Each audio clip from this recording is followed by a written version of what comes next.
बच्चे ये पूछते हैं कि हमारे पेरेंट्स हमें सपोर्ट नहीं कर रहे हैं, हम कुछ करना चाहते हैं। जो 5 साल में सीखा वो मैं यहाँ पे शायद 5 महीने में सीख गया, और हर 5 महीने में उतना ही सीख रहा हूँ। जो मारवाड़ी कॉन्सेप्ट शुभ लाभ, कि आपको जो लाभ है ना वो शुभ होना चाहिए। अगर वो लाभ शुभ नहीं है ना तो फिर आपकी 7 पीढ़ियां भुगतेंगी। Culture is what you do when no one is looking. Business हल्ला करके मत करो। Your work is your signature on the world. Hi guys, मेरा नाम है साहिल खन्ना और स्वागत है आपका इस सीरीज के अगले पार्ट के अंदर। और आज है हमारे साथ पे इंटर्नशाला के फाउंडर सर्वेश जी।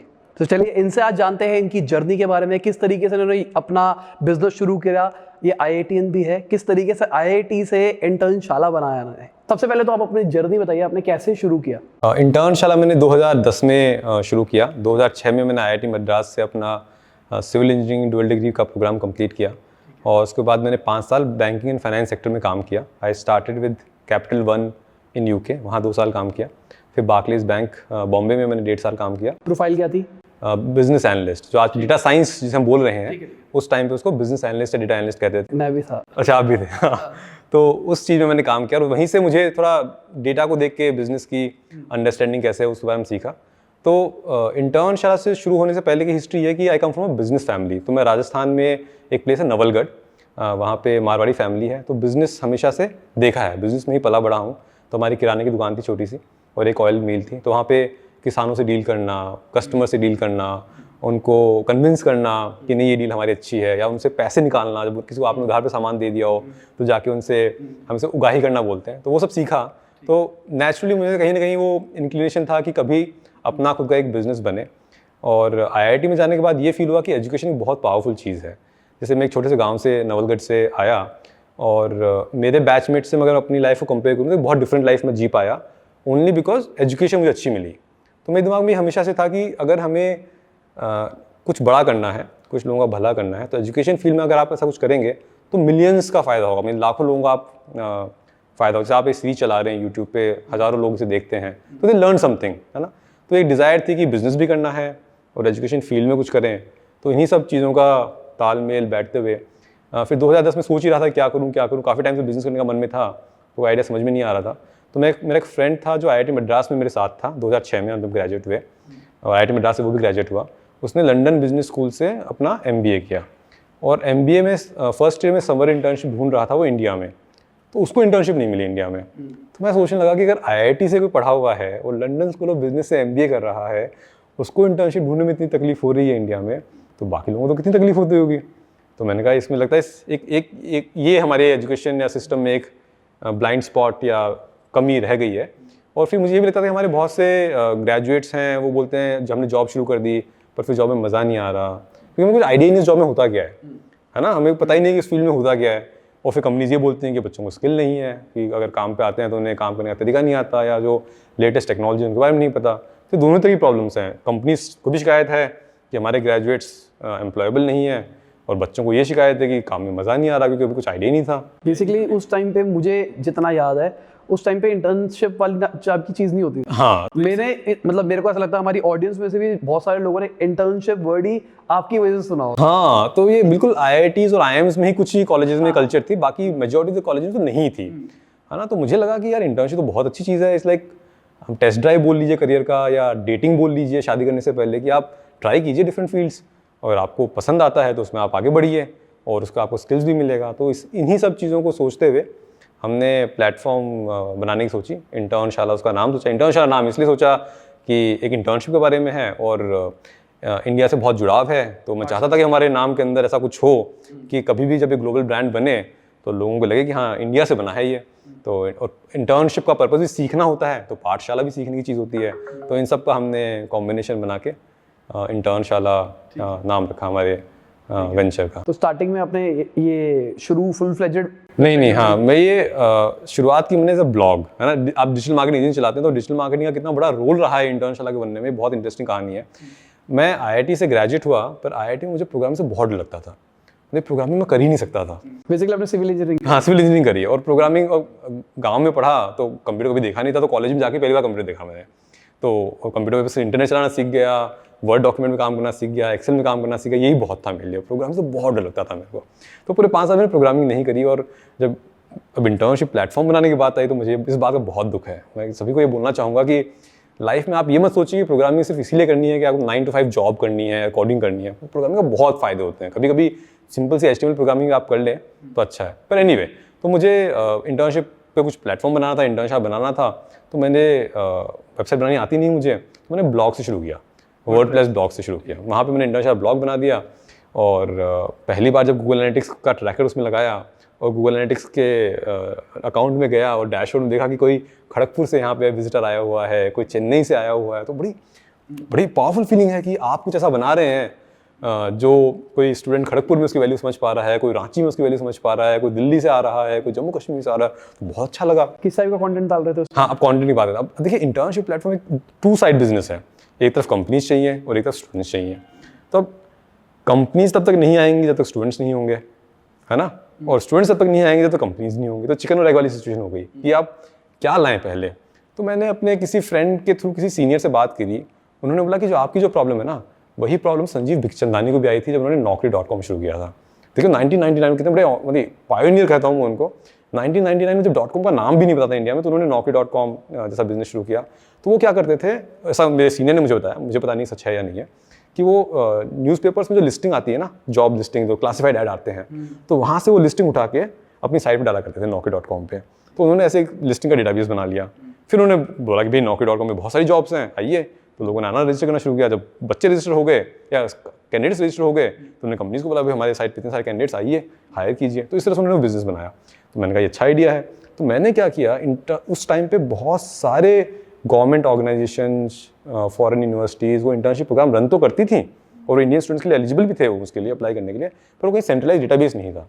तो मैंने उन सबका रिसर्च करके इकट्ठी की वो लिस्ट और उनके बारे में ब्लॉग लिखने लग गया। तो IIT में एक अच्छा स्किल जो मैंने सीखा, वो ये सीखा कि मैं लिखना अच्छा सीख गया। उसकी भी कहानी ये है कि मैं हिंदी मीडियम से 12th तक मैं पढ़ा। तो मैंने JEE का एग्ज़ाम दिया, तो मैंने JEE का एग्ज़ाम भी हिंदी में दिया। अब आप समझेंगे नहीं कि मैं लिख रहा हूँ बल force equals to mass into acceleration. मैं JEE के एग्ज़ाम में हिंदी के मैं पेपर में लिख रहा हूँ बल इक्वल्स टू द्रव्यमान गुणा त्वरण। त्वरण हिंदी में वो शब्द बोलते हैं। उस तरह से मैंने JEE का एग्ज़ाम लिखा। वहाँ से मैं IIT पहुँच गया, वो भी IIT मद्रास। वहाँ पे सब इंग्लिश बोलते हैं, तो मुझे बड़ा इन्फीरियर कॉम्प्लेक्स फील होता था। तो मैंने दिन रात मैंने बहुत सारे इंग्लिश नॉवल पढ़े, रोज़ाना मिरर के सामने 1 घंटा कोई भी टॉपिक पे मैं बोलता था, जस्ट प्रैक्टिस। और क्लास में भी नोट्स में हिंदी में लिखता था। जैसे किसी ने बोला कि concrete is made of aggregate civil में, तो मैं कॉन्क्रीट को CONCRET नहीं लिखूंगा, मैं हिंदी में concrete is made of aggregate से लिख के लाता था, और फिर शाम को आके डिक्शनरी में उसका मीनिंग चेक करता था। तो उस पूरी प्रैक्टिस में लिखने की बहुत प्रैक्टिस हो गई मुझे इंग्लिश में। तो वही स्किल मेरे पास था। तो उसी को आधार बना के अपने ब्लॉग पे जो भी इंटर्नशिप मुझे नजर आती उसके बारे में मैंने लिखना शुरू कर दिया। देखिए बहुत अच्छी इंटर्नशिप अपॉर्चुनिटी है, बड़ी शानदार, यहाँ पे स्टाइपेंड है, ये रिसर्च अपॉर्चुनिटीज़ है, यहाँ पे ये प्रोफेसर हैं, ये गवर्नमेंट ऑफ इंडिया दे रही है, या पार्लियामेंट में भी इंटर्नशिप है आप आगे के लिए। जैसे 40-50 इंटर्नशिप का बेस बन गया मेरे पास, है ना। फिर मैंने कॉलेज को लिखना शुरू किया। देखिए हमारे पास 40-50 इंटर्नशिप इस ब्लॉग पे, तो अपने बच्चे को बोलिए कि आके इस ब्लॉग पे रजिस्टर करेंगे, सब्सक्राइब करेंगे। तो कॉलेजेस बड़े खुश थे कि चलिए एक सेंट्रलाइज रिसोर्स, एक विकीपीडिया मिल गया हमें इंटर्नशिप का, विकीपीडिया, है ना, कि यहाँ पे सारी इंटर्नशिप इन्फॉर्मेशन एक जगह पर है। तो बच्चे आने लग गए, सब्सक्राइबर करने लग गए।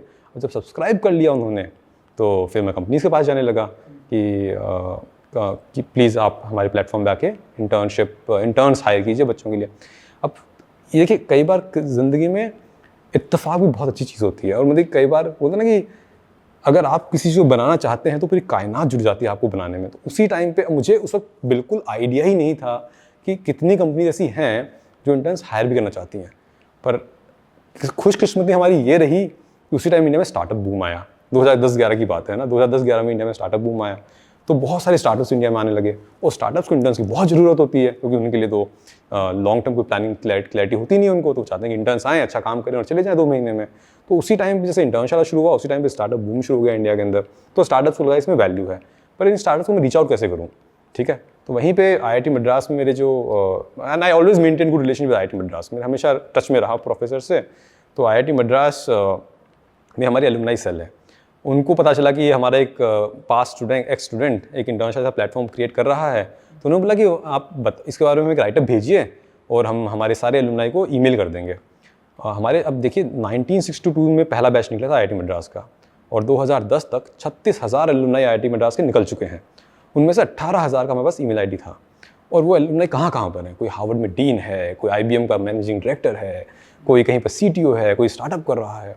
तो 18,000 लोग, मैं डिजिटल मार्केटिंग की बात करता हूँ, तो 18,000 लोगों को मेल गया कि भाई हमारे एक एलुमनाई ऐसा एक अटेम्प्ट कर रहा है, तो आपके पास अगर कोई इंटर्नशिप हो अपनी कंपनीज़ में, अपनी यूनिवर्सिटीज़ में, तो आप इन्हें बताइए, तो अपने ब्लॉग पे इनके बारे में लिखेंगे। तो ये ईमेल चला गया शाम को 6 बजे और मैं सो गया, है ना। सुबह मॉर्निंग में उठा तो 800 इनबॉक्स में मेरे मेल है ना, जो एलुमनाइस आए हैं। कहाँ कहाँ से वो मेल आए हैं, कोई गुड लक बोल रहा है, कोई अपने ऑर्गेनाइजेशन में इंटर्नशिप ऑफर करना चाह रहा है तो बोला आप हमारे बारे में हमारे ब्लॉग पे लिखिए, कोई अपने बच्चों के लिए इंटर्नशिप ढूंढ रहा है तो वो बोल रहा था। I think that's where I realise digital marketing so powerful, कि कहाँ कहाँ से दुनिया भर से लोग एक मीडियम पे, एक प्लेटफॉर्म पे जुड़ पा रहे हैं, बिकॉज ईमेल मार्केटिंग है, जो गूगल एनालिटिक्स मैंने बात की, एसईओ है। तो वहाँ से फिर मुझे कॉन्फिडेंस आ गया कि हाँ, इंटर्नशाला आइडिया में स्टूडेंट साइड तो दम है ही, कंपनी साइड में भी रिक्वायरमेंट है। तो ये 6 महीने के अंदर मैं जॉब के साथ ही कर रहा था, पार्ट टाइम जॉब। आपने क्वेश्चन पूछा, सॉरी मैं क्वेश्चन का जवाब दिया ही नहीं मैंने। मैं ये पार्ट टाइम जॉब कितना कर रहा था, जो ब्लॉग बनाया मैंने, पार्ट टाइम जॉब बनाया। तो 6 महीने तक मैंने ऐसे किया, उस 6 महीने में सब हुआ। ट्रैफिक कितना आ रहा था उसमें?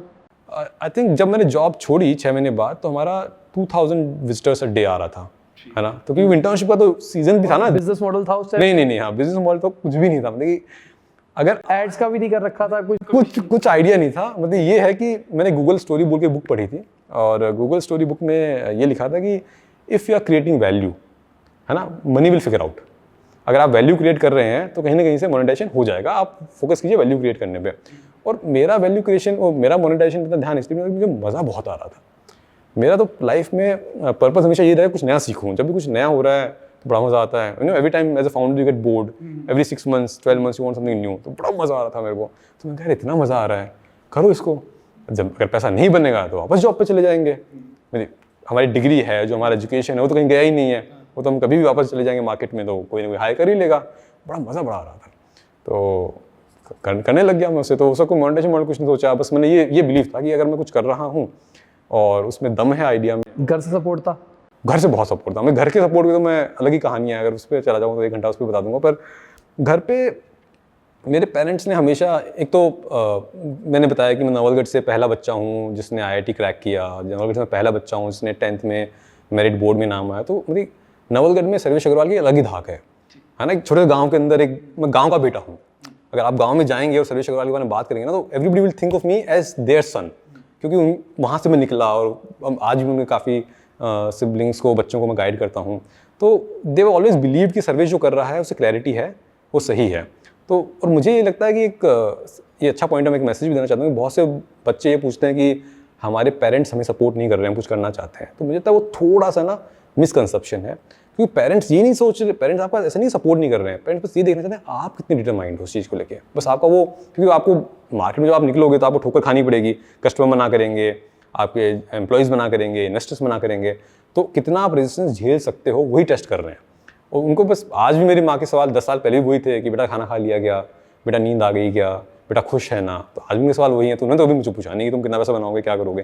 सो and we come from business family anyway. तो आई थिंक उनको तो बड़ा ही क्लियर था कि यार अपना बिजनेस करने का अपना ही मज़ा है, अपने ही राजा हैं। जब चाह, हाँ नहीं, काम तो बिजनेस में ज़्यादा ही होता है, पर जब चाह किया, जब चाह नहीं किया, जैसे चाहे वैसे किया। तो I think they were very supportive. और घर से सपोर्ट के बजाय तो बड़ी बात बोलूँगा कि मेरे इन लॉज का सपोर्ट। और मुझसे शादी नहीं हुई थी मेरी, 2010 में आई वॉज बैचलर, और घर वाले लड़की देख रहे थे मेरे लिए। तो माई फादर इन लॉ, और अरेंज मैरिज है ना।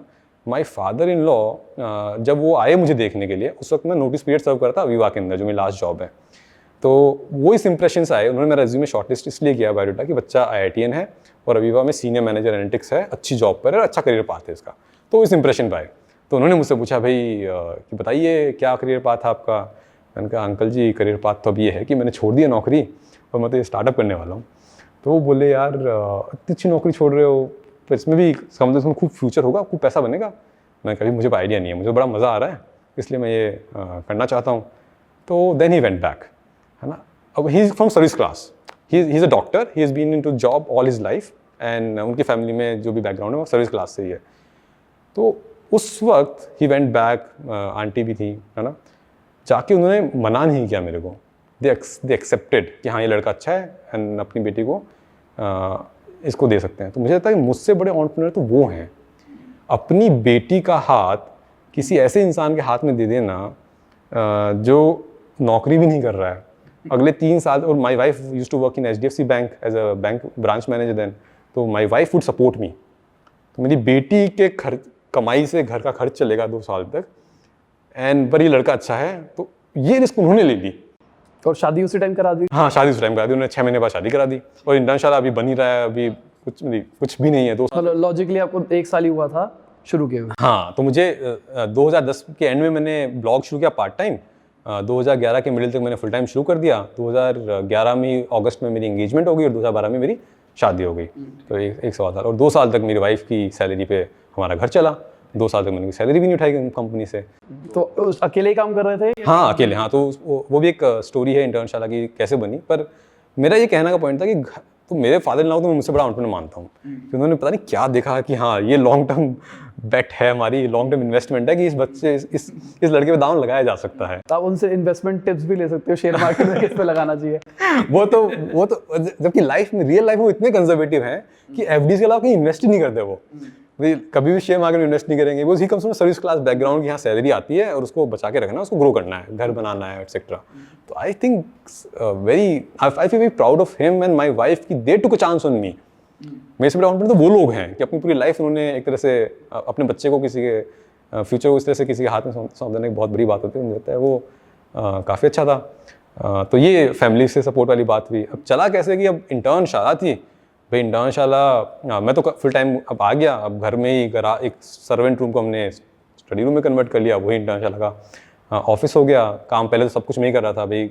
एम्प्लॉयर्स को ईमेल भी लिखना है, ब्लॉग भी लिखना है, बच्चों की क्वेरीज भी आंसर। कितने ब्लॉग्स लिख रहे थे उस टाइम पे? मैं दिन में 1 या 2 ब्लॉग एवरीडे लिखता था और फिर सीख भी रहा था कि PHP थोड़ा सीख रहा था कि इसका ब्लॉग का डिज़ाइन थोड़ा चेंज कर दूँ, ये टेम्पलेट लगा दूँ, उसमें ये इमेज डाल दूँ। वो बड़ा मज़ा आ रहा था। वहीं पर मुझे लगा यार काश प्रोग्रामिंग सीख ली होती 5 साल IIT में तो बड़ा मज़ा आता। पर ठीक है, वो बहुत कुछ सीखने को मिला। गूगल एनालिटिक्स भी देख रहा हूँ, SEO भी कर रहा हूँ। गूगल पे उस वक्त 2000 रुपये की फ्री एड्स भी मिलते थे अगर आप पहला अकाउंट बनाओ। 2000 उस टाइम पे शायद, अच्छा आप इंडिया से कर रहे हो? हाँ, मेरे पास एक्चुअली स्टार्टिंग पे इंटरनेशनल करंट तो $100 मिलता था। अच्छा हाँ, तो हमें 2000 रुपये मिले तो 2000 रुपये के ऐड भी चला रहा हूँ। अरे हाँ यार, ऐड से ट्रैफिक आ रहा है, तो सब कुछ कर रहा था। तो फिर धीरे धीरे काम बढ़ा तो हमने कहा कि अब हम क्या करें भाई, इंटर्नशाला है तो हम इंटर्न ही हायर करो, build a business with help of interns. अगर मैं ये प्रूव कर सकूँ कि एक अच्छा बिजनेस इंटर्न्स के द्वारा बनाया जा सकता है तो फिर मैं कितने स्टार्टअप्स के लिए एक वो बन जाऊँगा मिसाल कि हाँ यार, अगर इंटर्न्स के बेसिस दम पे बन सकती है तो हम भी बना सकते हैं। हमने कहा कि हम इंटर्न्स हायर करेंगे। कंटेंट राइटिंग अलग इंटर्न हायर किए, टेक्नोलॉजी के लिए अलग इंटर्न हायर किए, बिजनेस डेवलपमेंट। कितने इंटर्न हायर किए? तो उस टाइम पे हमारे 20 से 25 वर्चुअल इंटर्न हुआ करते थे, वर्क फ्रॉम होम, है ना। और डे 1 से, अच्छा इंटर्नशाला क्यों बना, इसकी डे 1 से हम बहुत क्लियर थे कि हमारे प्लेटफॉर्म पे सिर्फ पेड इंटर्नशिप रखेंगे, हम अनपेड इंटर्नशिप हमारे प्लेटफॉर्म पे रखेंगे ही नहीं।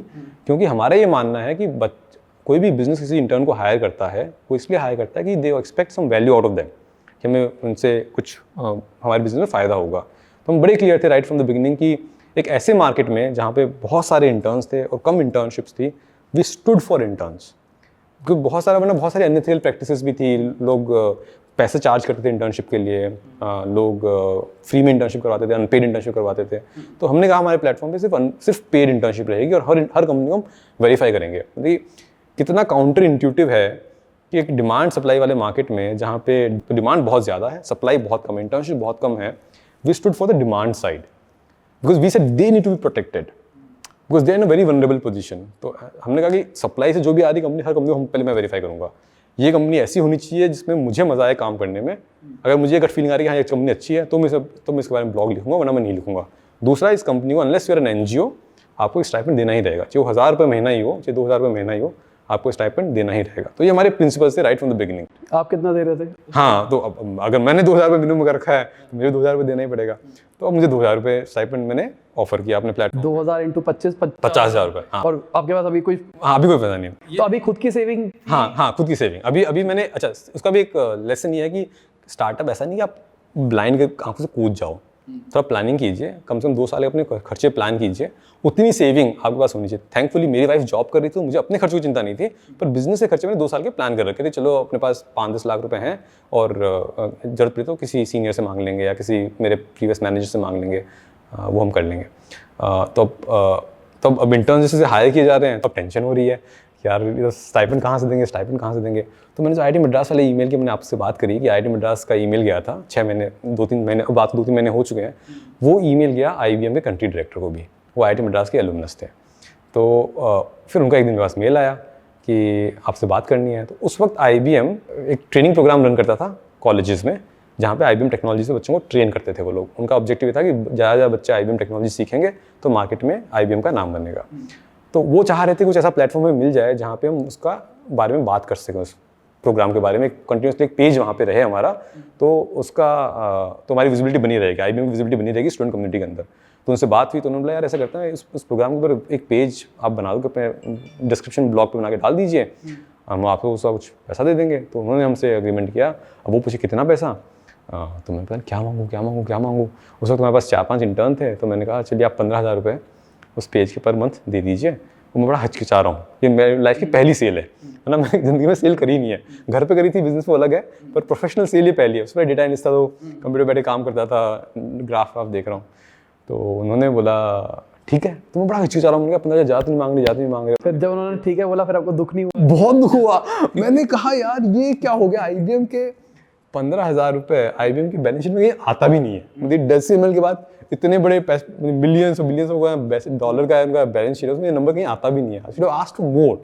यही मुझे उस वक्त रियलाइजेशन हुआ, पर ठीक है, ये फर्स्ट टाइम एंटरप्रेन्योर के साथ सबके साथ होता है। जब आप पहली बार कुछ बेचते हो तो आपको खुद नहीं पता था मार्केट का प्राइस क्या है। करेक्ट। तो आपको जानना होता है, जैसे मैं अभी आपसे जान रहा हूँ कि इंटर्न्स आपने हायर किए कितने रुपए में हायर, तो मुझे मार्केट स्टैंडर्ड पता लग रहा है। Correct. जो भी हमको देख रहा है उनको भी मार्केट स्टैंडर्ड पता लग रहा है। अगर आपको भी इंटर्नशाला जैसे कंपनी स्टार्ट करनी है तो आप स्टार्टिंग में सिर्फ इंटर्न्स के ऊपर भी कंपनी बिल्ड कर सकते हो। करेक्ट। तो आपको ये पता लग गया कि अगर आपको 25 बंदे चाहिए तो 50,000 रुपये महीना आपको चाहिए। करेक्ट। पर आपके पास 25 बंदों की टीम भी आ जाएगी। एग्जैक्टली। उन्हीं लोगों को एक्वायर भी कर लिया। हाँ, तो उस पर मैं आता हूँ। तो हमारा फिलॉसफी शुरू से यही रहा कि तो इंटर्न्स आते थे, 2 महीने काम किया, 3 महीने काम किया, सब वर्चुअली काम कर रहे हैं, है ना, अपने अपना लैपटॉप है सबके पास। सब कोई मुंबई कॉलेज से है, कोई दिल्ली यूनिवर्सिटी से है, कोई IIT खड़गपुर से है, कोई IIT मद्रास से, ऐसे 20-25 लोगों की टीम है, कोई अलग अलग चीज़ों पे वो काम करें। इंटर्न हायरिंग में, सिंस आपने इंटर्न हायरिंग की बात करी, एक चीज़ मैं बड़ा क्लियरली बता दूँ कि आज इंटरनेट का स्प्रेड इतना हो गया है, बच्चों के पास टैलेंट की कमी नहीं है। All you to do is hiring के टाइम में बड़ा ध्यान दीजिए कि सिर्फ इंटर्न हायर नहीं, किसी को भी आपने हायर कर लिया, उतना ही सख्त स्क्रीनिंग हम आज भी इंटर्न्स की करते हैं। उस टाइम भी इंटर्न्स की हायरिंग के लिए उतना ही स्क्रीनिंग करते हैं कि किसी डायरेक्टर को हायर कर रहे हो। इतने क्वेश्चन पूछेंगे, भाई तूने लाइफ में क्या किया है, तेरा पर्पस क्या है, मुझे एग्जांपल दिखा कि तुम्हें फायर है ना, कि तुम्हें कुछ करने का जज्बा है, तू सीख सकता है, इसके एग्जांपल्स बता मुझे लाइफ से। तो 2-3 दिन घंटे इंटरव्यू करके इंटर्न हायर करते थे हम लोग, असाइनमेंट दिया करते थे। तो ऐसा नहीं कि इंटर्न है और 2,000 रुपये दे रहे हैं तो किसी को भी ले लेंगे, वही आपकी कंपनी बनाएगा। तो आपको उसको उसी तरह से ट्रीट करना है। आप डायरेक्टर हायर कर रहे हो या कोई HOD हायर कर रहे हो या कोई VP हायर कर रहे हो, हम उसी तरह से हायर करते थे। अब इतनी हायरिंग में हमने इतनी ध्यान लगा दिया, अब वो आ गए हैं, तब उन्हें now set them free, now let them loose. फिर आप उन्हें डेली माइक्रो मैनेज नहीं करना कि तूने आज क्या काम किया, कितना किया, करके दिखाओ, उतना फॉलोअप नहीं करना। तो हमारी फिलॉसफी हायरिंग की हमेशा से यही रही है कि जितना टाइम आपको लगाना है किसी बंदे पे, हायरिंग की टाइम लगाइए आप, जितनी स्क्रीनिंग करनी है आप कर लीजिए। फिर जब एक बार हायरिंग हो गई है, फिर उसको क्रिएटिव फ्रीडम दीजिए कि वो अपना काम खुद से कर पाए और आपको उसको माइक्रो मैनेज ना करना पड़े। या तो हमारी ये फिलॉसफी। पर हाँ, सिंस रेवेन्यू मॉडल हमारा कोई सेट नहीं था, वो एड बिजनेस से थोड़ा बहुत रेवेन्यू आ रहा था, उसके फिर हमें आइडिया लगा कि चलो IBM दे रहा था, 2-4 कंपनियां और होंगी, माइक्रोसॉफ्ट भी होगा, HP भी होगा, तो हमने उनसे भी डील कर ली, तो थोड़ा रेवेन्यू आने लग गया। पर हमारे पास इतना रेवेन्यू नहीं था कि हम उसको फुल टाइम हायर कर पाएँ। तो ऐसे ही 2 साल तक ये चला। 2010 में शुरू हुआ, 2012 दिसंबर तक ये work from home, virtual interns, blog, ये पूरा सेटअप चल रहा है। बहुत सारे इवेंट्स कर रहे हैं, स्पॉन्सरशिप ला रहे हैं, सब कर रहे हैं। फिर 2012 में मेरी वाइफ ने कहा इसको ऐसे ही चलाना है या कुछ बनाना है। उस टाइम प्रॉफिटेबल आ चुके थे या अभी? हाँ, मतलब देखिए, इतनी छोटी स्केल पे प्रॉफिट लॉस का कोई मतलब होता नहीं कि आप 50,000 रुपये आपके इंटर्न्स लेते हैं और 5-7 हज़ार रुपये आपका कुछ डिजिटल मार्केटिंग पे, होस्टिंग पे, कुछ किसी चीज़ में लग गया, तो आई थिंक 60,000 रुपये। मुझे याद है पहले साल की हमारी इनकम 6 लाख रुपये थी। प्रॉफिट नहीं, 6 लाख इनकम 6 लाख रुपये की थी, और शायद खर्चा भी 5-5.5 लाख रुपये का रहा होगा हमारा स्टार्टिंग से ही ब्रेक इवन। हाँ, फिलॉसफी हमारी हमेशा ये रही कि जो भी आपका ग्रोथ आ रहा है रेवेन्यू में, उसको वापस बिजनेस में इन्वेस्ट करते रहो, है ना। अगर आपने आज 6 लाख रुपये कमाए हैं, तो हो सकता है आप 1 लाख रुपये बचा भी लो, पर बचाओ मत उसको, hire somebody, get better technology, spend on advertising, है ना, वो सब करते रहो। तो वो हमारा फिलॉसफी था। पर 2012 में 2 साल हो गए ये सब करते हुए, बड़ा मज़ा आ रहा है। अब वाइफ बोल रही भाई इसको ऐसी एज ए 1% एंटरप्राइज ब्लॉग ही चलाना है, ऐसा कुछ बनाना है, मुझे कुछ बनाना है, मतलब घर से बाहर निकलिए, है ना। तो उन्होंने बोला कि आप घर से बाहर निकलिए और एक टीम बनाइए और एक स्पेस लीजिए, ऑफिस लीजिए। और तो 2012 में हमने हमारा जो इंटर्न हायर किया उसको ये बोला कि यार तुम as a full time in office intern आओ, है ना, और इंटर्नशिप खत्म होने के बाद मैं चाहूँगा कि तुम फुल टाइम हमारे साथ काम भी करो। तो अब किसी को फुल टाइम आप हायर कर रहे हो तो घर में बैठे काम करा नहीं सकते। आपको भी और लगता है, जो ज्वाइन हो रहा है उसको लगता है यार मैं कंपनी ज्वाइन करता है यहाँ तो कहाँ घर में बैठे काम कर रहा हूँ, और वाइफ भी घर में है। प्लस उस टाइम स्टार्टअप इतना ज़्यादा ग्लैमराइज भी नहीं था ना, तो स्ट्रगल को लेकर कोई ग्लैमर भी नहीं था। तो फिर हमने एक को वर्किंग स्पेस था, वहाँ पे हमने 2 सीट्स ली और उन सीट्स के हम 3,000 रुपये पर मंथ दिया करते थे कि एक बंदा बैठने के 3,000 रुपये उसको देंगे, 3,000 3,500 रुपये ऐसा कुछ था। तो हम बाहर निकले। वो शादाब आलम है, इनफैक्ट अगर आपको मैं दिखा पाता तो इंटर्नशाला का पहला full time in office intern Shadab Alam थे, वो आज भी हमारे साथ हैं। Now he heads our content team. उनकी जर्नी भी अपने आप में एक जर्नी है कि इंटर्न से आप एक कंपनी में वीपी लेवल पे या हेड लेवल पे आप कैसे पहुंचते हो, वो भी अपने आप में एक जर्नी है। तो आज भी आज 9 साल हो गए हैं, 9th year he is with us. तो फिर वहाँ से शुरू हुए, फिर विक्रम शाह IIT मद्रास से मेरे जूनियर थे, वो टेक्नोलॉजी फील्ड में थे तो वो ज्वाइन हुए।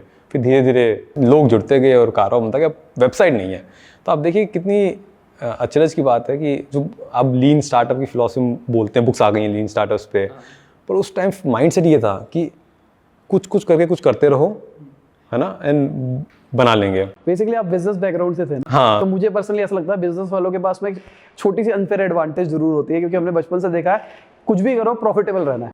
हाँ। तो हमारा गोल वही रहता है कि पैसा फूकना नहीं है। हाँ, वो तो बहुत सही है। पैसा फूकने वाला तो कभी माइंडसेट आया ही नहीं।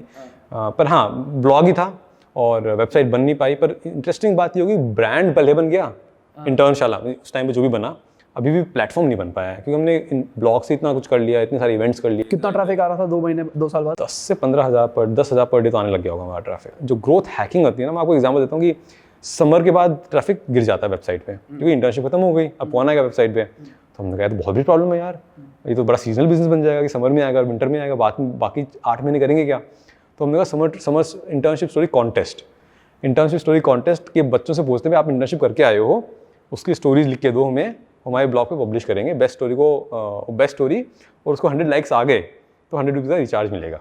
तो बच्चे खुद ही पब्लिश कर रहे हैं स्टोरी, खुद ही मार्केट कर रहे हैं, तो ट्रैफिक आ रहा है वेबसाइट पे, प्लस यूजर जनरेटेड कंटेंट आ गया।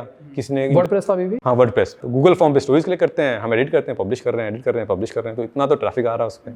उसी में मार्केटिंग हो रही है कि अपनी स्टोरी को लाइक कराने के लिए बच्चे अपने फ्रेंड से लाइक करवा रहे हैं, लाइक कर, और इतना यूजर जनरेटेड कंटेंट, जिससे बाद में SEO में बहुत मदद मिली। एक क्वेश्चन और था, हाँ। आपके दिमाग में ये नहीं आया कि वर्डप्रेस के अंदर यूजर बना के, ऑथर बना के उनको दे दिया जाए? वो इसलिए नहीं आया क्योंकि देखिए, ये आपको वॉल्यूम बताता हूँ कि हमें उस वक्त जब हमने कॉन्टेस्ट करी तो दिन में 100 से 150 स्टोरीज आती हैं, और अब 100 से 150 लोगों को आप ऑथराइट नहीं दे सकते हैं, और हमारा प्लस हैक के चांसेस बढ़ बढ़ाते, प्लस कंटेंट में बहुत फोकस रहा है हमारा। Quality is one of things that we are very particular about. Everything that Internshala does has to be perfect, है ना। कभी भी हमने क्वालिटी पे कंप्रोमाइज नहीं किया। ठीक है, ब्लॉग हमारा ब्लॉग है, but this is the best internship blog in the world.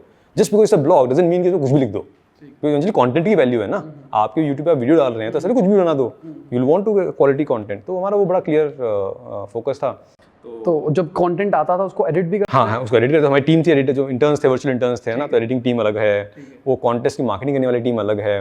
तो ये सब ये सब चलता रहा। मतलब कैसे भी करके हमने कहा साइट पर ट्रैफिक नहीं डाउन होने देंगे, और इंटर्नशिप रिलेटेड कुछ भी करते रहेंगे। तो हमने एक बार इंटर्नशिप कॉन्टेस्ट कर दी, फिर हमने एक बार इंटर्न फेयर लगा दिया ऑनलाइन की 10 कंपनियां हमने बोली भी आप आइए और स्पॉन्सरशिप दीजिए हमें, और आपकी खूब विजिबिलिटी देंगे और आपको बेस्ट इंटर्न हायर करवाएंगे। तो ऑनलाइन वो फेयर करवा रहे हैं। तो हमने ये बड़ा तय था कि येन केन प्रकारेण, है ना, jugaad which is our culture, resourcefulness, being jugaadu and kanjoos is one of our culture values, कि यार साइट पे ट्रैफिक बना रहना चाहिए और ब्रांड बनते रहना चाहिए। साइट जब बनेगी तो बन जाएगी, पर ये पता चलना चाहिए लोगों को इंटर्नशिप मतलब इंटर्नशाला। तो ये हम करते रहे।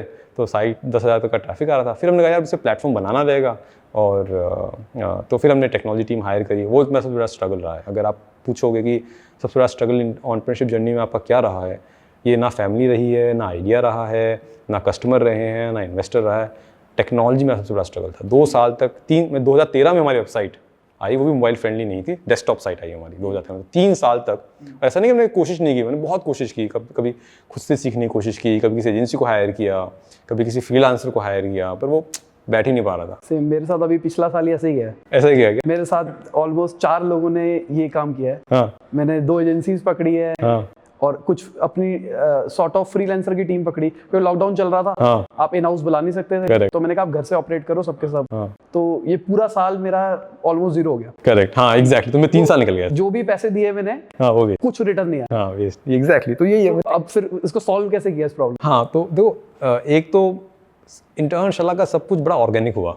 ये जो इंटर्नशिप स्टोरी हम रन करते थे तो उसमें एक अनुज कालबिया बोल के NIT दुर्गापुर के स्टूडेंट थे, उन्होंने अपनी स्टोरी सबमिट करी थी और तब से वो हमारे टच में थे कि सर्वेश आपका ब्लॉग मुझे बड़ा अच्छा लगता है।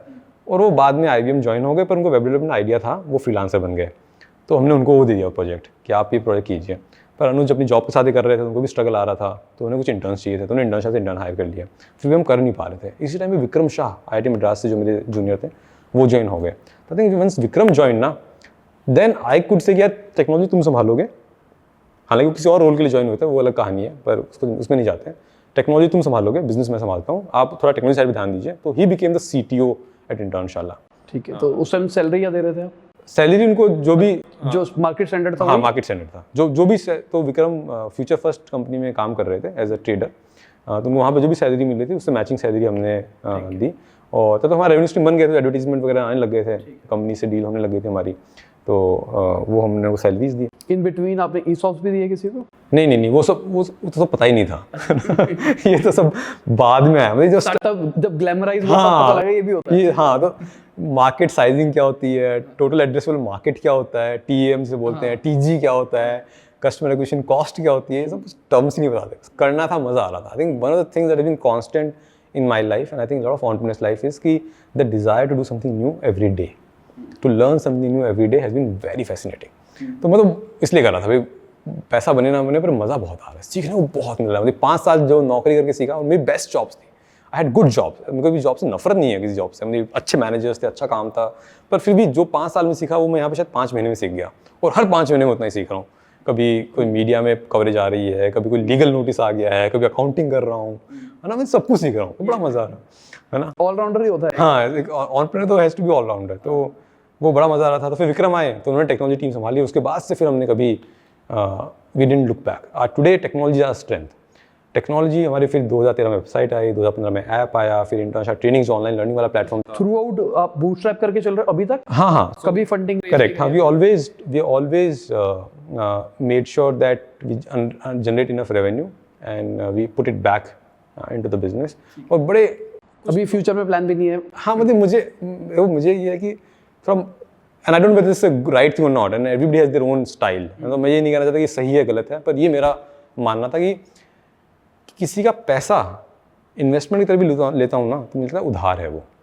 तो इन्वेस्टमेंट में ऐसे कंपनी का पार्ट भी बन जाएगा वो मुझे उसमें इतना शायद कंसर्न नहीं है। मुझे लगता है कि एज लॉन्ग एज मेरी क्रिएटिव फ्रीडम है और मुझे कोई बॉदर नहीं कर रहा है, I am okay working like minded people. But I just at times even today I just can't believe कि आप ₹1 का बिजनेस करने के लिए 100 रुपये खर्चा करो, कि आप ऐड पे पैसा लगा दिए हो, टीवी में ऐड चला दिए हो, न्यूज़पेपर में ऐड चला दिए हो। तो मुझे बड़ा वो जो मारवाड़ी फैमिली में है ना कि भैया अगर जब तक 10 पैसे घर में बचे नहीं तो फिर कर क्यों रहे हो, है ना। तो वो एक फ़िलॉसफी रही है मेरी। तो मुझे हमेशा लगता है कि हाँ, खुद से बनाओ, ऑर्गेनिकली बनाओ, फाउंडेशन स्ट्रॉन्ग बनेगा। तो वैसे हमारा तो अभी अगर इक्विटी की बात करके चलते हैं, हाँ, तो आपके पास कितने % होगी? तो ये तो बड़ा ही ऐसा सवाल पूछ लिया आपने जो मैं पब्लिक डोमेन में बता नहीं पाऊंगा। पर हाँ, I retain the ownership of the company, है ना। तो कंपनी मेरे पास। तो कोई और भी आपके साथ में है कुछ? हाँ, नहीं, हाँ, देखिए मैंने since just for clarity friends family से मैंने इन्वेस्टमेंट लिया है। जैसे जो मेरे मैनेजर्स थे, जो 3 कंपनीज में मैंने काम किया, IIT मेरे कुछ सीनियर्स थे, तो शुरुआती सालों में उन्होंने कहा कि we want to support you, तो we raise some money from that came handy. ऐसा नहीं कि there could have been times जहाँ पे इस महीने की सैलरी हम इसलिए दे पाए क्योंकि हमारे पास पैसा था। जो इन्वेस्टर्स, जो हमारे फ्रेंड्स एंड फैमिली का इन्वेस्टर है, उन लोगों ने हमें पैसा दिया है, तो उससे हम सैलरी पे कर पाएँ। तो कोई कैश फ्लो की प्रॉब्लम्स आती हैं ना, तो वो रहा है हमारे पास। और ESOP में कितना बांटा? हाँ, फिर ESOP हमने उस वक्त भी काफ़ी मैंने जो टीम इनिशियली ज्वाइन उनको भी दिया। और आज भी हमारी पॉलिसी है कि जो अगर किसी एक पर्टिकुलर लेवल पे आप पहुंच जाते हो, तो आज भी हमारा ESOP पूल बना हुआ है। अबाउट 15% हमारा टोटल ESOP पूल बना हुआ है जो हम एम्प्लॉयज़ को देते हैं, जो वो पर्टिकुलर लेवल पे पहुंच जाते हैं। जब आपने इतना टाइम बिता दिया कंपनी के अंदर, तो आपको ESOP। एक डेटा और पूछूंगा, शायद आप ना बताओ। हाँ, पिछले साल का आपका रेवेन्यू कितना था? मैं ऐसे मत कहना 2 ऑडी ले लूंगा, 3 ऑडी। नहीं, मैं इसका डायरेक्ट आंसर नहीं दूंगा, क्योंकि अच्छा, डायरेक्ट आंसर इसलिए भी नहीं दूंगा कि अगर आप में बिजनेस माइंड है और आप में वैक्यूमन है, तो मैं जो आंसर दूंगा उससे आप फिगर आउट कर लेंगे। ठीक है। देखिए, हमारी 200 पीपल की टीम है। अब आज हम 200 लोगों की टीम है और उनकी सैलरी हम दे पा रहे हैं। ये ऑफिस जो आप देख पा रहे हैं, या हम ऑफिस चला पा रहे हैं, तो आप इससे थोड़ा गेस्टिमेट। और प्रॉफिटेबल कितने % हो? नहीं प्रॉफिट, मेरा मेरा फिलोसफी हमेशा से ये रहा है, आई एम ऑलवेज कीन। देखिए अमेजोन की बहुत अच्छी फिलोसफी थी मेरा, ग्रो द बिजनेस। अगर 100 रुपये आपके अकाउंट में बच रहे हैं तो सीखी इस 100 रुपये से आप क्या कर सकते हो बिजनेस में, है ना। क्या आप अपनी टीम को अच्छा ऑफिस दे सकते हो, क्या आप उनको अच्छे इक्विपमेंट्स दे सकते हो, क्या आप एक नया प्रोडक्ट लॉन्च कर सकते हो। तो हमारा philosophy, we are in the long run, we are in the long term game. Amazon ने भी 20 साल तक 25 साल तक कोई डिविडेंड ही डिक्लेयर नहीं किया अपने इन्वेस्टर्स के लिए। वो बोले जो भी प्रॉफिट आएगा will invest it back in the business. तो हमने कभी प्रॉफिट पे ध्यान नहीं दिया है। हमारा ऑब्जेक्ट हमेशा ये रहा है कि we should keep whatever we save, we should keep investing it. 200 जो आपने एम्प्लॉयज बताए सारे फुल टाइम हैं, कुछ इंटर्न्स भी हो? 40 of them would be interns and 160 would be full time employees. और इस 160 में भी 150 और 140 must have started as interns at Internshala, and then they converted into a full-time role, which is why we say Internshala is of the interns, for the interns and by the interns. तो ये एक अगर average salary मान के चलते हैं तो क्या है आपकी? अब मार्केट में देखिए हर तरह के रूल्स हैं। मतलब वैसे ऑन एवरेज अगर आपकी कंपनी की एवरेज बेस, मुझे लगता है कि 6 to 7 lakhs तो होगी। ठीक है, average salary 6 to 7 lakhs। 6 lakh into में 200 कर लो, आपका रेवेन्यू आ गया। प्लस कुछ और जोड़ दीजिए, और भी खर्चे हैं, ओवरहेड्स हैं। ठीक है। बाकी गूगल एड्स तो ऐसे ही से निकाल के मैं आपको यहाँ दिखा दूंगा। हाँ, तो आपके पास लमसम आइडिया आ गया। करेक्ट। हाँ, तो आपको कभी नहीं लगता कि जो आजकल स्टार्टअप कल्चर चल रहा है, हाँ, तो उसमें क्या है, आपको मेरे हिसाब से आपके रेवेन्यू के ऊपर 10x मिल जाएगा। तो अगर हम मान के चलते हैं आपकी कंपनी 200-300 करोड़ की हो गई होगी, अगर उस टर्म्स में हम देख के चले 200-300 करोड़ की होगी। करेक्ट। अगर आपके पास 50% स्टेक है तो आप कह सकते हो कि मैं 100 करोड़ का मालिक हूँ। ये जो आजकल ग्लैमराइज चल रहा है, ऑल्दो फाउंडर के हाथ में कुछ नहीं आता। हाँ, ये सिर्फ ऑन पेपर कहने वाली बातें हैं कि मेरे पास मेरी नेटवर्थ इतनी है। हाँ, पैसा तो उसको कुछ नहीं मिल रहा है, पर आपको ये मन नहीं करता कि अगर मैंने 2 या 3 राउंड करे तो मैं ये बोल पाऊंगा मेरी नेटवर्थ 500 करोड़ टाइप्स है?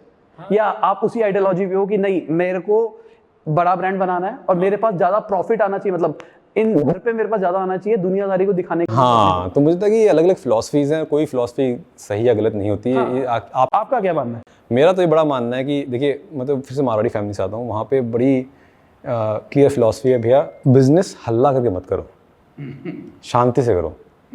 काम दिखना चाहिए आपका, आप नहीं दिखनी चाहिए, ठीक है ना। तो नारायण, वही फिलॉसफी मुझे रतन टाटा में दिखती है, वही फिलॉसफी मुझे नारायण मूर्ति में दिखती है कि बड़ी हम्बल, डाउन टू अर्थ। और आई एम श्योर कि उनकी नेटवर्थ जितने भी स्टार्टअप फाउंडर्स आज हैं मल्टीपल टाइम्स ज़्यादा होंगी, पर you don't hear them bragging about it and we don't hear them talking about it. तो मेरा तो बड़ा क्लियर मानना है कि भाई ये बिज़नेस आप, और दूसरी बात यह कि बिज़नेस मैंने पैसा बनाने के लिए नहीं किया, वो एक बाई प्रोडक्ट हो सकता है। मुझे 2 चीज़ें थी, एक तो एजुकेशन फील्ड में कुछ करना था, I want to create something जिससे लोगों को सच में फ़ायदा हो, भला हो लोगों का, है ना। और दूसरा, I want to learn something every day. तो मेरा तो बड़ा क्लियर है कि भैया जो मैंने कमाया है ना, वो तो कोई लेके जा नहीं सकता कहीं से। चाहे तुम 100 करोड़ बोलो, 200 करोड़ बोलो, 300 करोड़ बोलो, 400 करोड़ बोलो, 500 करोड़ बोलो, वो तो कैश इन द बैंक है, वो तो अलग चीज़ है। पर जो मैंने सीखा है 10 साल में, वो कहाँ से कोई मुझसे कैसे छीन सकता है? मेरी तो नेटवर्थ या मेरी तो ट्रू अर्निंग, मैं तो उस लर्निंग को मानता हूँ, एक्सपीरियंस को मानता हूँ कि ज़िंदगी में मुझे ये करने का मौका मिला जो 90-95% लोगों को नहीं मिलता। तो मेरा तो ये अचीवमेंट है। तो मुझे लगता है कि that's my philosophy and this is not to say कि we don't care about growth, we don't care about revenue, we care about all of that, but I think it's just about bootstrap पे ही आपका major focus है। I am not particularly hell bent on bootstrapping. I value it a lot. That's how I built a business, and I think I respect people who bootstrap a lot more. But I'm not against the idea of somebody raising capital. अगर आपके business के लिए requirement है, कुछ businesses ऐसे भी होते हैं बहुत capital intensive होते हैं, अगर आपको उसमें initial investment नहीं करोगे तो वो नहीं बनेगा, है ना। तो I think you need to understand the need of your business, requirement of your business. अगर उसमें आपको लगता है कि फंडिंग की जरूरत, आप रेज कीजिए, नहीं जरूरत तो आप ऐसे बिल्ड करते रहिए जैसे करते हैं। Growth is important. ये इंपॉर्टेंट है कि आप हर साल ग्रो करते रहें, ये इंपॉर्टेंट है कि हर साल आपका जो नंबर ऑफ़ यूज़र्स हैं या जो भी मैट्रिक है आपका, जिससे भी आप अपने बिजनेस को मेजर करते हैं, वो ग्रोथ जरूरी है। उस ग्रोथ को करने के लिए जो भी आपको करना पड़ेगा, I think that's the right thing. But personally I am not in it for money. I started Internshala for very different reason, है ना। I want to create something which helps people, I want to create something which last beyond me. IIT में हमेशा दिमाग में एक सवाल चलता था, सो IIT में फाइनल ईयर में ना क्लासेस बहुत कम होती हैं, तो खाली टाइम बहुत होता है, और कॉलेज ख़त्म होने वाला होता है, तो अब लाइफ हिट करने वाली होती है, आपको रियल लाइफ में आपको जानना है वर्ल्ड में, तो एक बड़ा प्यारा सा टाइम होता है। तो मैं मेरे फ्रेंड बीच पे जाया करते थे, चेन्नई में बेसन नगर बीच है, तो वहाँ पे बीच पे बैठ के हम बातें कर रहे हैं, तो बीच पे लोग चल रहे हैं सैंड पे, है ना, फिर लहर आ रही है और वो सबके निशान मिटा दिए, है ना, बीच पे जिनके लोग। तो मैं अपने दोस्त से बोला यार कि ये लहर जब निकल गई तो ये पता भी नहीं है कि इतने लोग इस बीच पे चले थे, और हमारी ज़िंदगी की कहानी भी यही है। हमसे पहले कितने आए, 7 बिलियन, है ना, कितने आएंगे हमारे बाद, पर कितनों के नाम हमें याद है? न्यूटन है, आइंस्टीन है, महाराणा प्रताप है, सुभाष चंद्र, बहुत कम लोगों के नाम याद हैं। तो कहीं हमारी कहानी क्या होगी?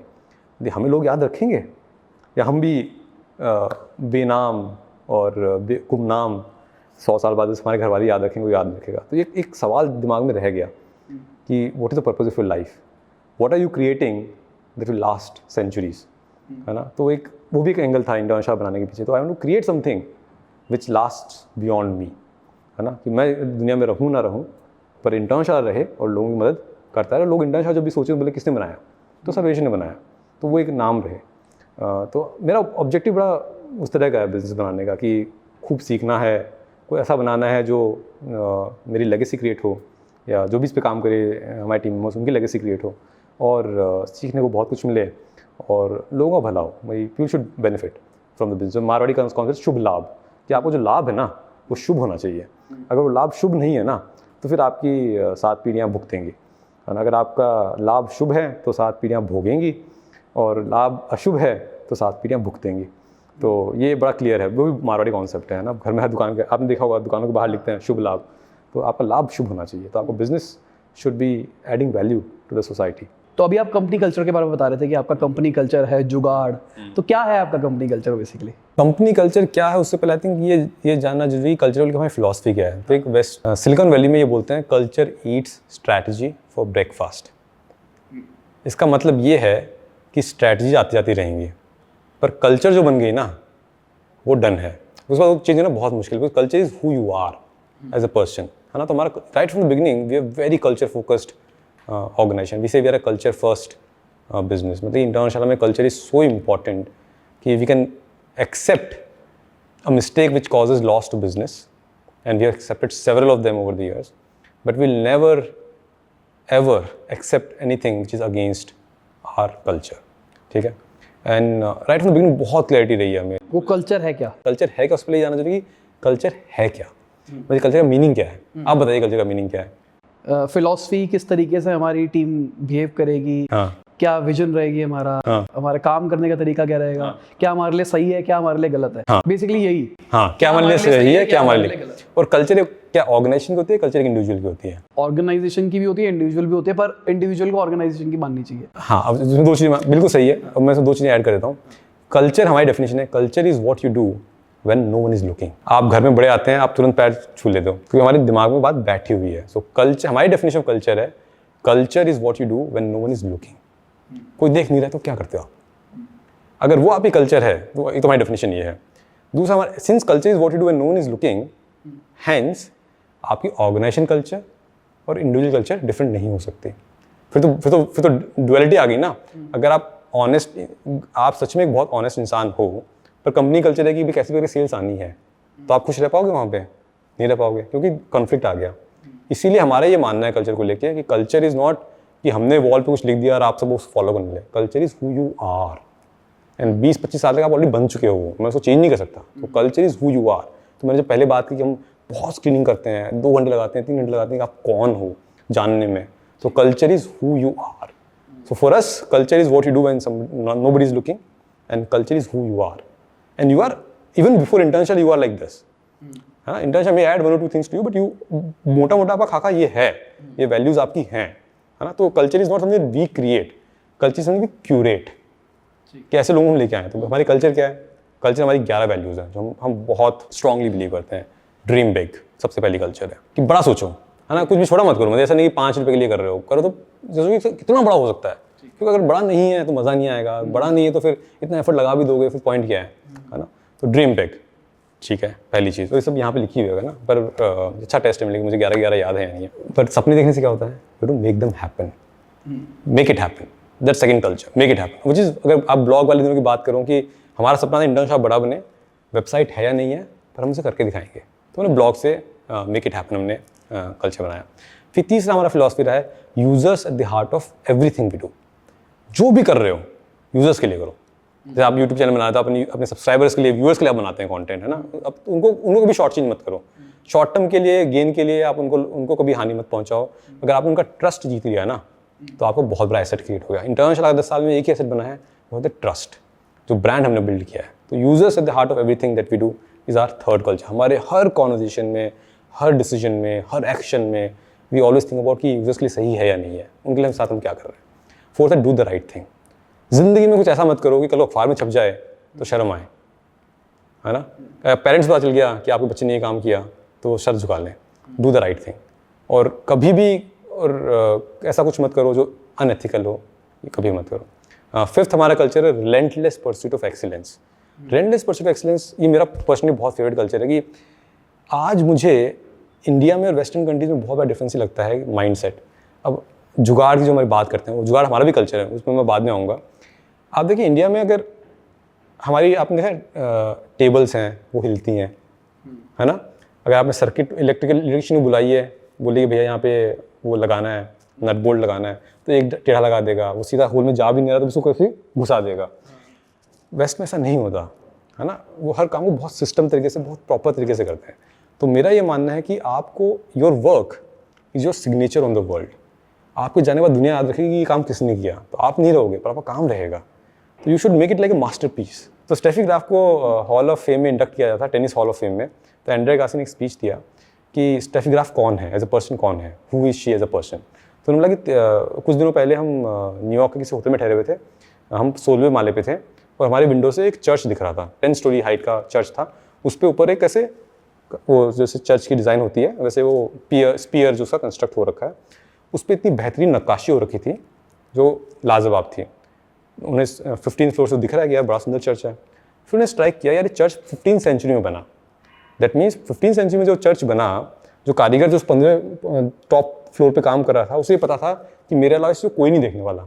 कि 15th सेंचुरी में तो कोई प्लेन्स भी नहीं थे, हाई राइज बिल्डिंग्स भी नहीं थी, पर उसने उसको रीज़न नहीं बनने दिया कि कॉर्नर कट कर लूँ, मैं कट कॉर्नर नहीं गया। तो ही डिड एक्सीलेंट जॉब कि इतना सुंदर बनाया उसने, पर उसने इसलिए बनाया because he believed in his work, he believed in the quality of his work. So I think that's a philosophy that we follow at Internashala, which is relentless pursuit of work.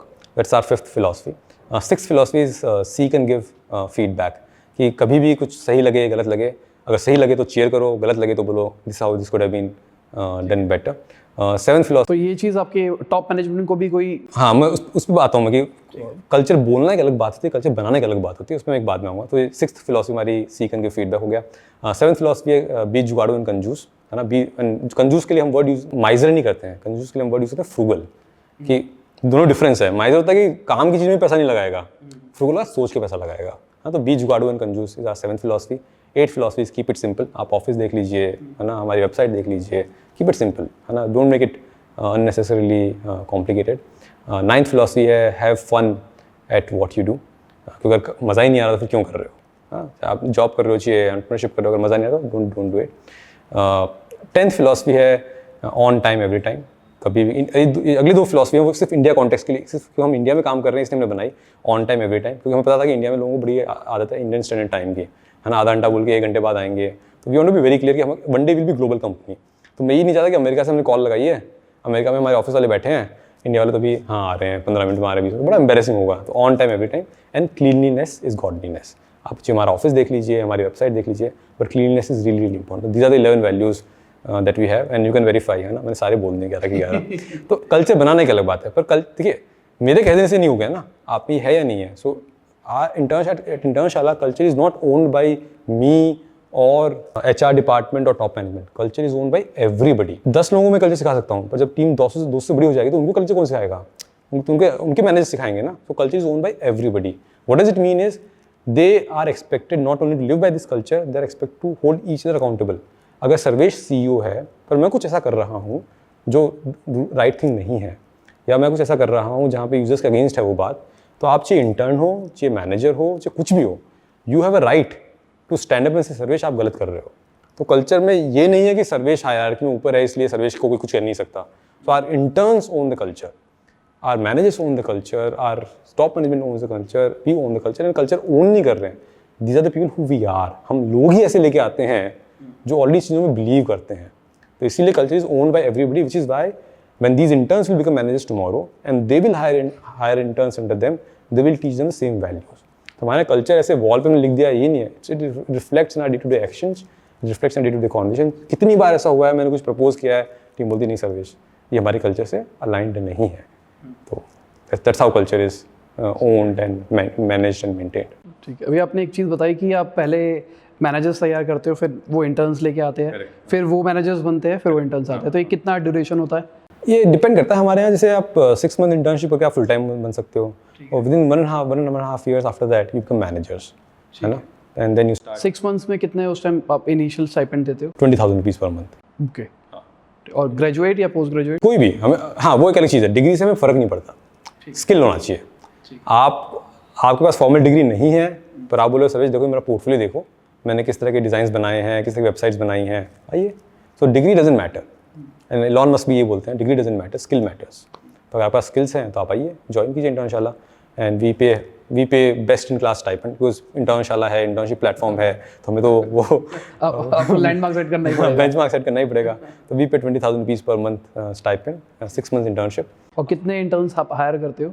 We keep hiring interns. Right now, we said we have about 40 interns हैं हमारी team में, and we every year we hire about like 70-80 interns. ठीक, अच्छा competition है मतलब. हाँ, और around 50 of them would convert into a full-time role at Internshalla. They will become the full-time team managers, and then they will grow in the organization. फिर senior manager, फिर AVP, फिर director.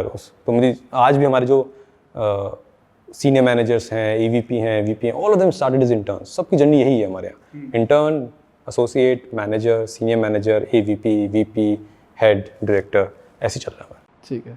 कितने directors हैं इसके? सो हम बोलते हैं vertical leaders, है ना, जो पूरे डिपार्टमेंट हेड करते हैं. तो ऐसे हमारे पास 4 लोग हैं अभी, और 4 लोग और हैं जो उस लेवल पे अब रेडी हो गए हैं. हाँ, तो 8 लोगों की टीम है हमारी. तो चलिए अब हम आ रहे हैं अपने रैपिड फायर राउंड की तरफ, जहाँ पे मैं आपसे क्वेश्चन पूछूंगा. डैश और डैश में से आपको सिलेक्ट करना पड़ेगा. पॉलिटिकली करेक्ट होने की जरूरत नहीं है, सीधा आपको आंसर देना है हमारा. ठीक है, दंगे ना हो जाए बस. दंगे नहीं हो गए, टेंशन ना लो. एंड्रॉइड और iOS? एंड्रॉइड. फंडिंग और बूटस्ट्रैप? बूटस्ट्रैप्ड. एंजल और venture? But angel, yes. Debt और इक्विटी? इक्विटी. फैमिली और बिजनेस? फैमिली. फेम और मनी? मुझे आंसर पता है शायद. लेगेसी. लव और अरेंज?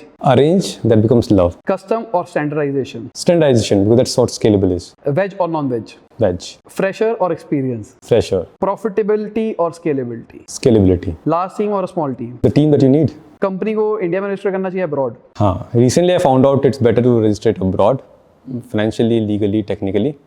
So I think हाँ, if you have option, you may consider abroad registration. Owning और रेंटिंग? Renting. आउटसाइड फूड या homemade? Homemade, but quality better than outside. Formal education और self taught? Self-taught, but you need the base from formal education, which teaches you how to learn. एक best holiday आपके लिए क्या है जब आप छुट्टी आराम से मनाना पसंद करते हो? कहीं बाहर जाना या फिर घर पे रिलैक्स करना? The best holiday nowadays is to just relax at home, और in home पे भी बहुत सारे मेड पर घंटियाँ बजती हैं. I think to spend time without any disturbance with my wife, we are just 2 of us are just lazing around, watching lots of Netflix, YouTube, movies, and have nothing to disturb us and just do nothing. I think that's the best holiday. तो best food आपने अभी तक कहाँ का खाया है बाहर का, जो भी आप रिकमेंड करना चाहो ऑडियंस को? Best. Actually, I'm a foodie and I love all kind of food. आपने कहीं पे भी कभी कहीं दिल्ली से बाहर गए या इंडिया से बाहर गए, कहीं का भी कोई एक ऐसी चीज़ जो कि आपके दिमाग में आती है कि वहाँ जाओ तो ये तो जरूर खाओ? I went to Ladakh a couple of years ago, and right outside my, I don't remember the name of the place. Right outside my hotel, there was this small cafe, है ना, उसमें the mango juice, mango milkshake and a burger combo देते हैं वो लोग. I think that's the purest, sweetest mangoes का juice that I ever had in my life, and the burger was the crispiest, yummiest, and veg में option वैसे भी कम होते हैं. Was the burger I had. I think that combo is something I always remember when I think of good food. अगर आपके पास time travel machine होती तो आप क्या एक पीछे पास्ट में जाके चीज चेंज करना चाहते? IIT में जाके प्रोग्रामिंग सीखता. बेस्ट स्टार्टअप इन इंडिया इस टाइम पे आपके हिसाब से, आपको अपना नाम नहीं लेना है. I'm very inspired by Swiggy and Zomato. I think I'm really inspired by them. I forget the name, एक मेरे सीनियर का स्टार्टअप है from IIT Madras. It's product का नाम आवाज़ है और कंपनी का नाम इन्वेंशन लैब्स है।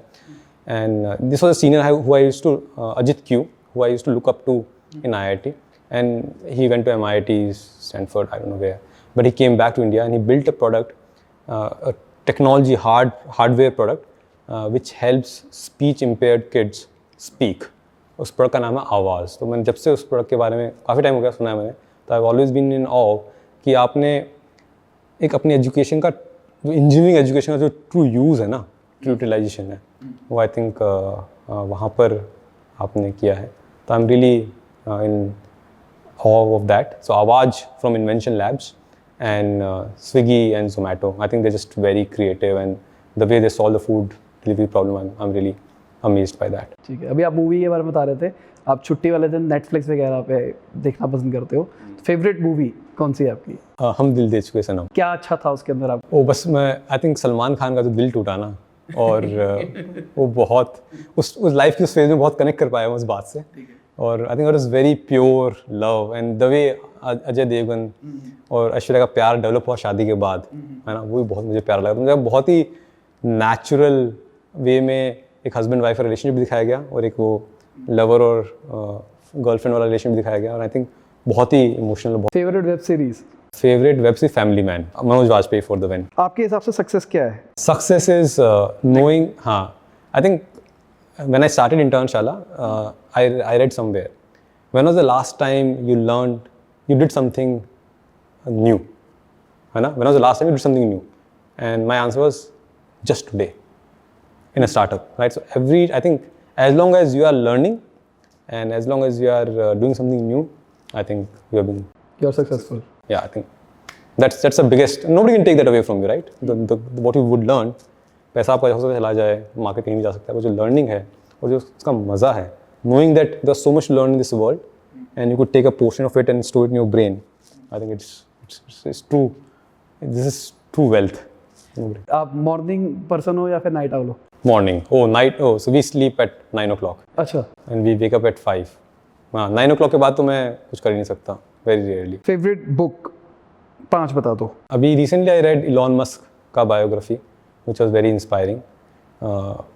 गूगल स्टोरी जो मैंने पढ़ा इंटर्नशाला शुरू करने से पहले, वो भी बहुत इंस्पायरिंग मुझे लगा। Obviously autobiography of Steve jobs and Jeff Bezos का A to Z स्टोर, वो भी काफ़ी मुझे अच्छा लगा। एक है द लास्ट लेक्चर, दो बुक के बारे में और बात करूँगा जो मेरी लाइफ में काफ़ी डिफाइनिंग रही हैं। एक है the last lecture from रेंडी posh, तो वो एक फैकल्टी थे कॉर्नेल में या US में कहीं पे, जिनको कैंसर था, एंड उनका जो लास्ट लेक्चर रिकॉर्ड हुआ, उस पूरी वो स्टोरी है उनकी, तो बहुत इंस्पायरिंग स्टोरी की, मेरी हार्ट टचिंग है। हार्ट टचिंग कि बंदे के सामने मौत खड़ी है तो बंदा ज़िंदगी जी रहा है, and he is passing that message to everybody. I think वो बहुत ही इंस्पायरिंग था। और कॉलेज में पढ़ी थी एन रैंड की फाउंटेन हेड, है ना, जो हम जिंदगी भर लोग क्या कहेंगे और लोगों को क्या सही लगेगा ये सोच के जीते रहते हैं। उस भाई साहब उस बुक ने मेरे को हिला के रख दिया। 7 days तो मैं एक अलग ही दुनिया में था कि what does it mean to think from first principles, what does it mean to really question कि ये लोगों के लिए कर रहा हूँ या मेरे लिए कर रहा हूँ और क्यों कर रहा हूँ। हम जिंदगी में इतनी सारी चीज़ें करते हैं जिस पूरी दुनिया कर रही है बिना सोचे क्यों कर रहे हैं। तो आई थिंक वो बहुत ही ऑब्जेक्टिव तरीके से सोचना और फर्स्ट प्रिंसिपल से सोचना उस बुक से मैंने सीखा। तो Ayn Rand fountainhead I think must recommend book for everybody. आपकी हॉबी क्या है? अभी तो टाइम बचा नहीं हॉबी के लिए मेरे पास, बट बिफोर ऐसा सबके साथ ही होता है क्या? मुझे भी ऐसा लगता है कि जैसे जैसे बिजनेस में ज़्यादा होता जा रहा है मैं अपनी वो चीज़ें छोड़े जा रहा हूँ जो मुझे पहले बहुत अच्छी लगती थी। हाँ, और मुझे था वो ग्रोथ है आपकी, है ना। देखो हमें लगता है वो नहीं as a person we are always changing.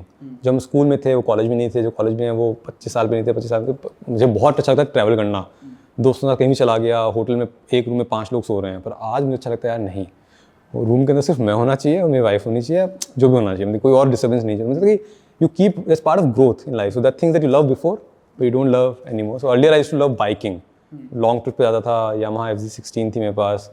I used to play, अभी भी करता हूँ, बैडमिंटन भी खेलता हूँ, क्रिकेट खेलना बहुत अच्छा लगता था। हाँ, तो ये सब, रीडिंग बहुत अच्छा लगता था और आज भी रीडिंग अच्छा लगता है पर टाइम नहीं निकाल पाता।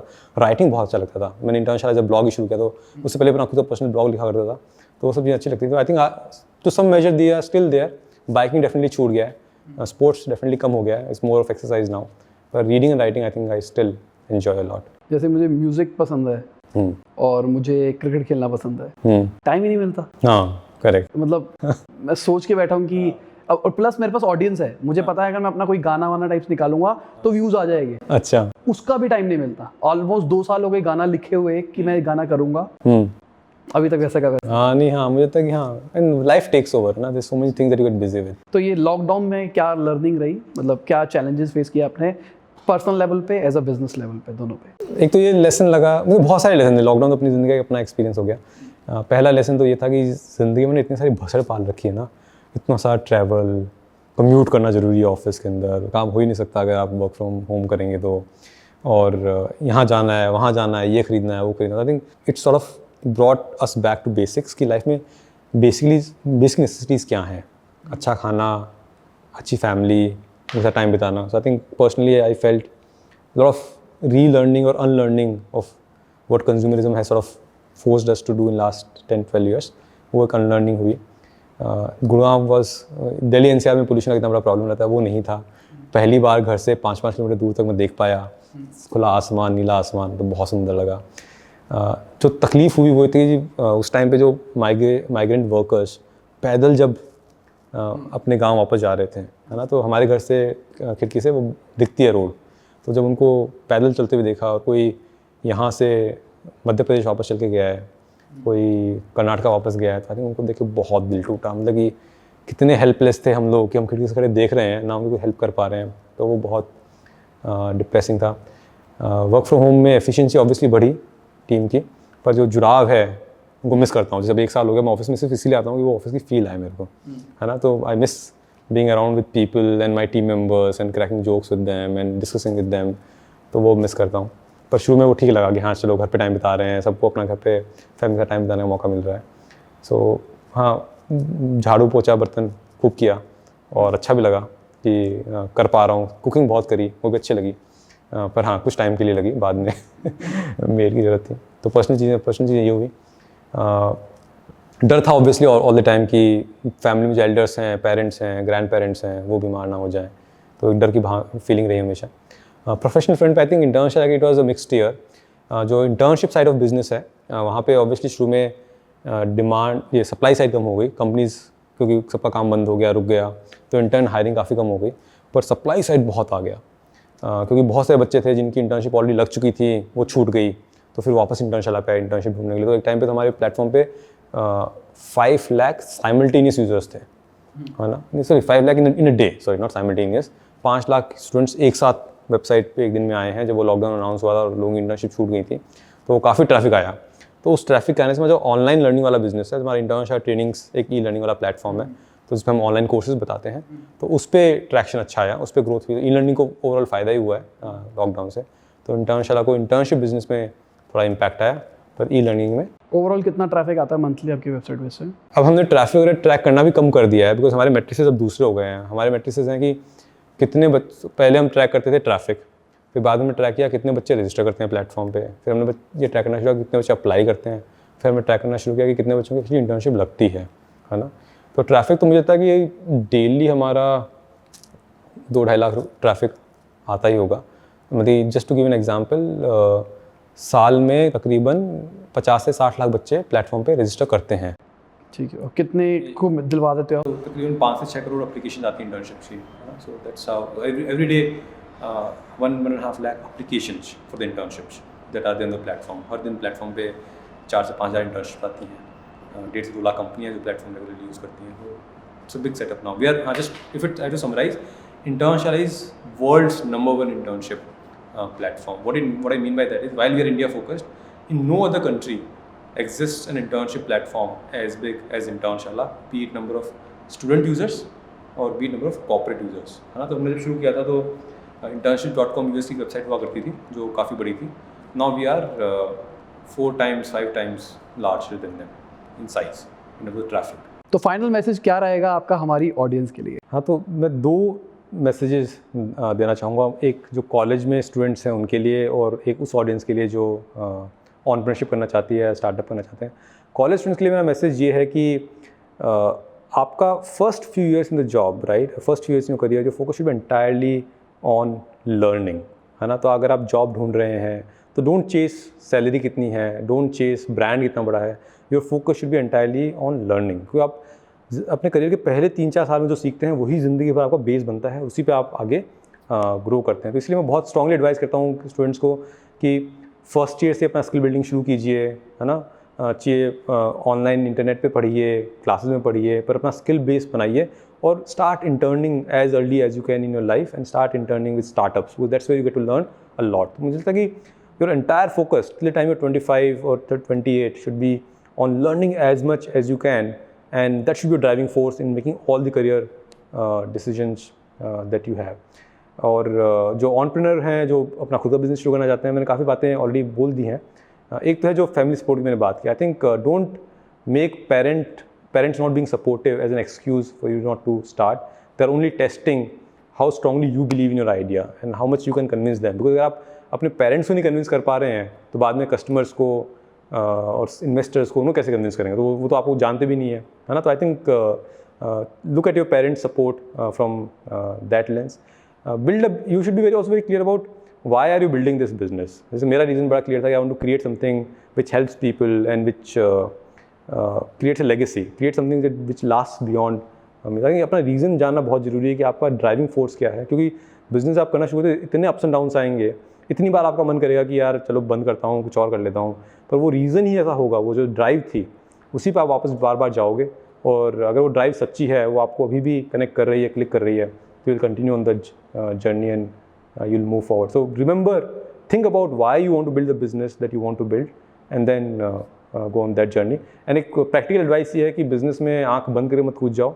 फैमिली भी, कुछ लोगों की फैमिलीज भी होती हैं, उनको भी आपको सपोर्ट करना होता है।